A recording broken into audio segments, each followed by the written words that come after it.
Donald Trump, it's just ingrained in him. He wants retribution against his enemies. And by picking two people who are completely loyal to him, all this stuff, it's just these are the two perfect people to run an FBI that's controlled by a president who's a criminal. Spread his disinformation about January 6th and about Spygate, even back in 2016. That's what Bongino got on the radar screen for, and COVID, which Bongino got thrown off of YouTube for permanently. Did you know that JD Vance, the Yale law grad who pretends to be a champion of the working class, was just exposed by George Conway as someone who tries to sound profound without actually knowing what he's talking about? Trump's reaction to this truth bomb is absolutely priceless, and in this video we're showing you the brutal moment Conway tore apart both Trump and Vance, plus Trump's unhinged response that proves he can dish it out but can't take it. If you've ever wondered what happens when someone with actual intelligence calls out political empty suits, you're in the right place. This administration is profoundly evil in ways that are difficult for Americans to comprehend. Now, the problem is he's back. Yeah. And I'm convinced that even if the American people get their act together on him, and they're starting to realize that. I mean, there was this great article, I hate to say great article. We have reached a stage of illegality, immorality, and depravity in a federal administration that no one could have ever thought of. Hey, do us a favor, hit that subscribe button. We know you want to. Go ahead, we'll wait. All right, appreciate it. Now back to the video. Did you catch that absolutely brutal takedown George Conway delivered to both Trump and JD Vance? It was like watching a professional surgeon perform a precise dissection on two political careers simultaneously. Conway didn't just criticize them, he exposed their entire act with the calm precision that comes from knowing exactly what he's talking about. Conway went straight for Vance's jugular, calling him the embodiment of empty rhetoric. A guy who desperately hopes nobody realizes he's just throwing around fancy words without saying anything meaningful. That's gotta sting. Conway wasn't fooled by Vance's academic credentials or his carefully crafted image. Instead, he saw right through the smoke and mirrors to the empty core beneath. It's a cult. I mean, that's the only way you can describe it. And everyone has, it consists of basically two groups of people, mostly. I mean, that's basically what just happened here with Nikki Haley. And the person who has really lost it the most is Donald Trump. Some people who have basically completely lost it. You know, the people we see in the House of Representatives. And then there are people who are basically afraid to call out. What makes Conway's critique so devastating is that he knows exactly what he's talking about. Both Conway and Vance attended Yale Law School, which gives Conway an insider's perspective on Vance's intellectual background. Conway suggested Yale might have made Vance a bit ethereal, a polite way of saying Vance has his head in the clouds rather than focusing on real-world issues that affect everyday Americans. The thing about Conway's takedown is that it wasn't just random name-calling or cheap shots. He methodically exposed the contradiction at the heart of Vance's public persona. Here's a guy pretending to be the champion of working-class values while actually living a life of privilege firmly entrenched in the upper echelons of society. I think, generally speaking, not in every single case, less government is better than more, because you don't want too powerful a government because you may not like the next government. A disease of liberalism in the 60s and 70s when I came of political age, and now it's a horrible metastasis in the right that would say that, oh, well, let's see, in order to figure out whether this particular gun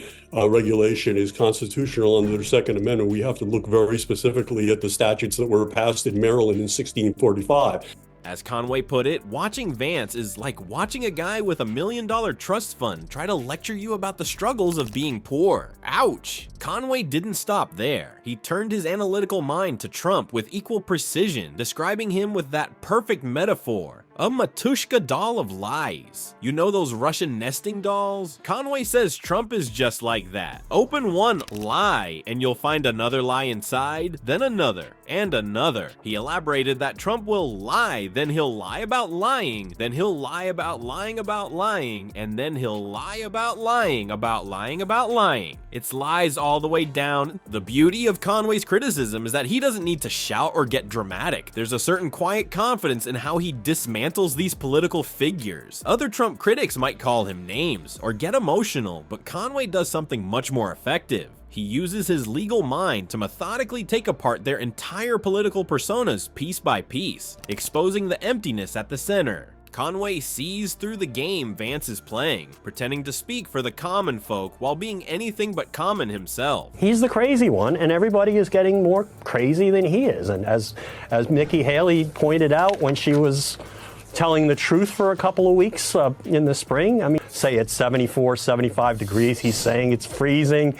You know, he's, you know, the lies about the election. I mean, he's mentally unstable and he's getting worse. And we can see it every day in the courthouse. We can see it when he's standing out there complaining about the temperature when thermometers in the courtroom. Vance is essentially wearing a working class costume while advancing policies that benefit the wealthy and powerful. Conway doesn't just point this out, he explains exactly how this deception works, making it impossible to unsee once you understand it. What really sets Conway's criticism apart is that he's not just some random commentator. He understands the elite circles Vance moves in. He recognizes the specific type of intellectual posturing that happens in those environments. When Conway calls out Vance for trying to sound profound while desperately hoping no one realizes he doesn't actually know what he's talking about, he's speaking from experience about a specific kind of intellectual fraud he's encountered before. I believe that even if things turn around publicly, I don't think they're going to turn around publicly fast enough to prevent some of the bad things that I think are going to happen. And the administration did in a whole bunch of agencies was fire en masse the probationary employees. And I don't remember exactly how long you're a probationary employee when you're hired, and it has to be individualized.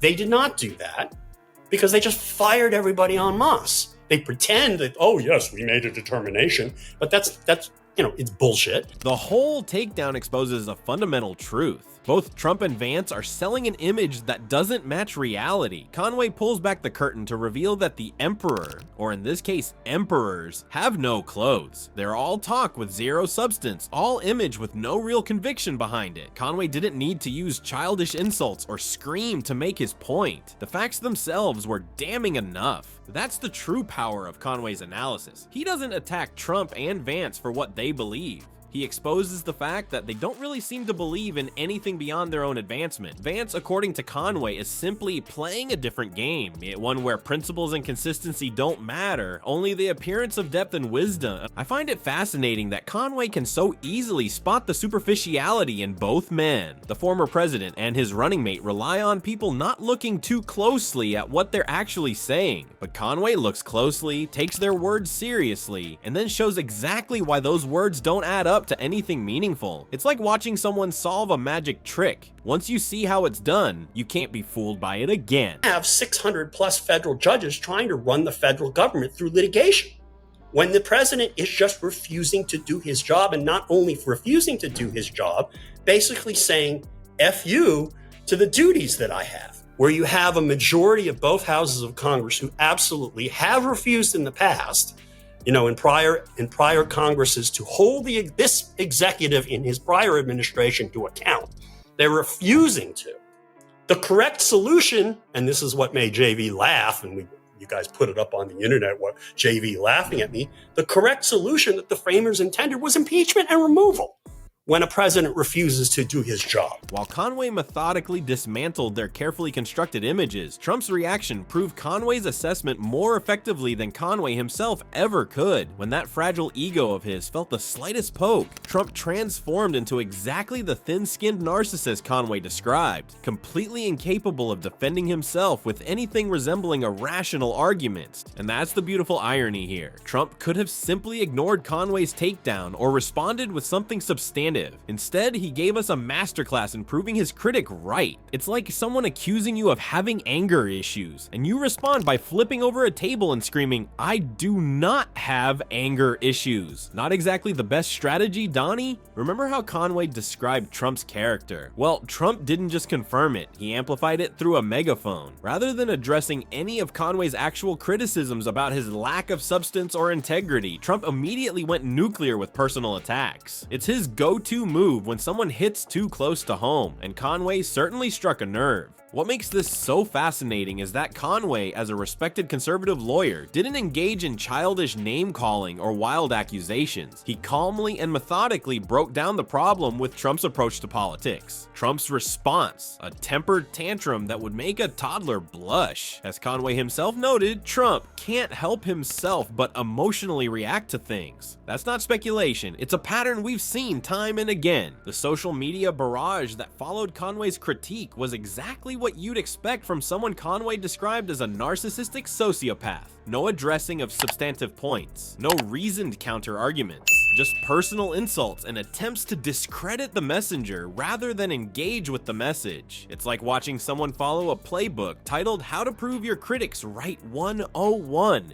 This pattern reveals something crucial about Trump's political strategy, or rather his lack of one. When faced with legitimate criticism, he has only one move: attack the critic personally. Why? Because he simply doesn't have the intellectual capacity or the honest arguments needed to defend his positions on merit. It's always easier to call someone crazy or a loser than to explain why they're wrong about your policies or character. The thing about Trump's meltdowns is that they're not actually strategic, despite what some of his defenders might claim. They're impulsive reactions from someone who genuinely can't process criticism without taking it as a personal attack. When Conway points out Trump's dishonesty or lack of substance, Trump doesn't respond by demonstrating honesty or substance. He responds by doing exactly what Conway criticized him for. Trump's inability to engage with criticism on his merits highlights a fundamental weakness in his political persona. He wants to be perceived as strong, tough, and unflappable, yet he crumbles at the slightest challenge to his ego. A truly confident leader would either ignore insignificant criticism or address substantial criticism head-on with reasoned arguments. Trump does neither. He lashes out emotionally, revealing just how deeply insecure he truly is. What's particularly telling is how Trump's attacks on Conway focused entirely on Conway personally, rather than on the substance of his criticism. This approach might work for riling up a base that already agrees with you, but it does nothing to persuade anyone else or to demonstrate that the criticism was unfounded. It's political theater without substance. Exactly the quality Conway criticized in both Trump and Vance. I mean, think about it. If Conway was wrong about Trump being thin-skinned and unable to handle criticism, wouldn't the smart move be to respond calmly and factually, to demonstrate patience and thoughtfulness? Instead, Trump's immediate resort to personal attacks and emotional outbursts served as the perfect evidence for Conway's case. It's like Conway set a trap, and Trump not only walked straight into it, but then proceeded to do a little dance to make sure everyone noticed. And this is why Conway's criticisms land so effectively. He understands exactly how Trump operates, the predictable patterns, the emotional triggers, the complete absence of self-awareness. Conway's background as a conservative lawyer gives him particular insight into the legal and rhetorical weaknesses of Trump's approach, and Trump's reactions only serve to validate Conway's assessment. The truly remarkable thing is that this pattern keeps repeating. You'd think at some point Trump might recognize that his emotional reactions to criticism only serve to reinforce that criticism, but that would require a level of self-awareness that seems fundamentally at odds with his personality. As Conway observed, Trump's reactions aren't strategic, they're compulsive. He genuinely can't help himself. Trump's compulsive reactions might be painfully predictable, but his VP pick's calculated deception reveals something far more cynical. Behind JD Vance's carefully crafted hillbilly persona lies a Yale-educated millionaire whose understanding of working-class struggles is about as authentic as a spray-on tan in February. What Conway brilliantly exposed wasn't just Vance's hypocrisy, but the entire manufactured image that's about as substantial as a political campaign promised the day after an election. Let's be real for a second. Vance's political depth is comparable to a kiddie pool, as Conway pointed out. That's not a typo, folks. Conway deliberately used that phrasing to emphasize just how shallow Vance's understanding truly is. Picture a grown man splashing around in a tiny plastic pool meant for toddlers while pretending he's swimming the English Channel. That's essentially Vance's approach to working-class politics. The most revealing aspect of Conway's takedown is how he dismantled Vance's entire communication strategy. According to Conway, Vance relies entirely on empty rhetoric and sound bites that might sound smart at first listen but completely fall apart under any scrutiny. It's like ordering what looks like a gourmet burger only to discover it's actually just a frozen patty with fancy ketchup. Conway pointed out that Vance speaks in these clever sounding snippets specifically because he doesn't actually know what he's talking about. It's all presentation without substance, like a beautiful gift box containing nothing but air. What makes this critique particularly devastating is that Conway isn't some random Twitter troll. He's someone intimately familiar with the elite circles Vance navigates. When Conway says Vance is using his hillbilly elegy backstory as a prop while actually representing elite interests, he's speaking with the authority of someone who understands exactly how that world operates. It would be like having your childhood best friend expose all your made-up stories about summer camp. There's no recovering from that level of credibility. The transformation from Trump critic to Trump defender represents exactly what Conway called empty political opportunism. Remember when Vance called Trump America's Hitler before deciding that actually being Trump's running mate would be super cool? That's not a political evolution. That's a political convenience store. Open 24/7 for whatever position might advance his career. Conway's critique hits so hard precisely because Vance's entire political journey looks like what Conway called a bad parody of ambition.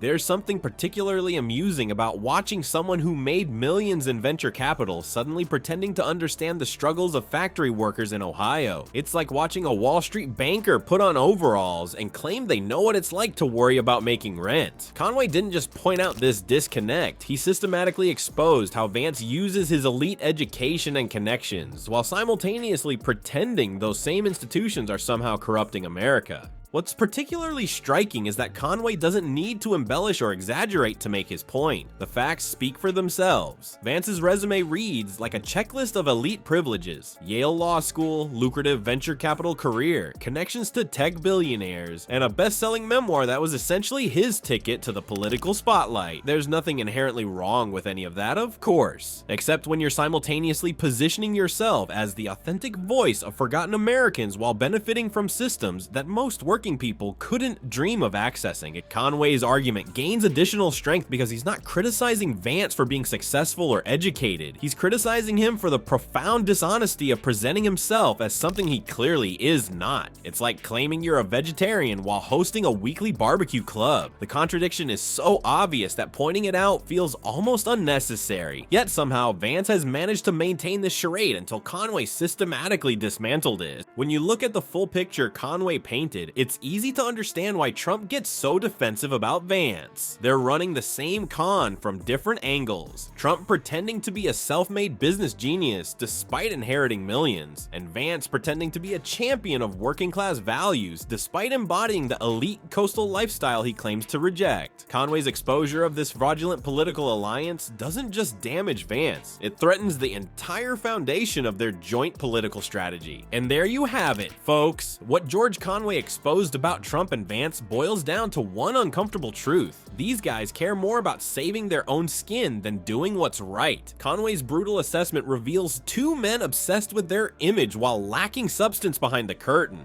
The most telling part? Neither man responded with actual facts or reasonable arguments when criticized. They can't defend themselves with substance because, well, there isn't any. Next time you see Trump having a meltdown or Vance trying to sound profound, remember Conway's point. These are men who'll always put self-preservation above integrity. That's the real bombshell here.